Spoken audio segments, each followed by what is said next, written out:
Ate girl question, I am an au pair in Germany pero gusto ko na pong magstay dito. So what are my options? Au pair, as I've read, is someone who is around 17 to 30 years old living with a host family in another country in exchange for childcare. So they are being provided with food, accommodation, or lodging, and then allowance around 350 euros, and even supporting SPRA course or language course.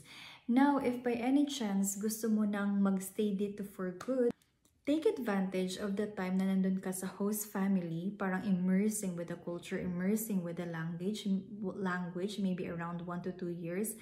Once naging fluent ka na sa language, then look for your other options para makapag-Ausbildung ka dito sa Germany. Now, Ausbildung doesn't just necessarily mean a Pflege. If it's a path na you wanted to do, go ahead. Maghanap ka ng university, clinicum, or mga hospital, etc. They do support people who do Ausbildung, sila yung magpapa-Ausbildung sa'yo.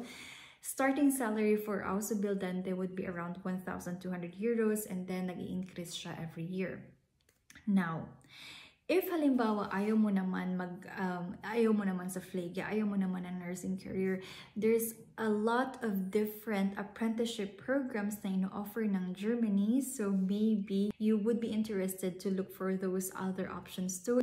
If you wanted maybe to work in a restaurant or in a hotel, any other mga stores or malls, whatever. There's a lot of different programs that they offer, but it's important, no? Lakasan mo girl ang loob mo, lalo na yung first 2 years. Basta naging okay ka na sa language, mas madali na kasing mag-apply, mas madali ka na ding makapag-immerse and makapag-settle dito sa Germany.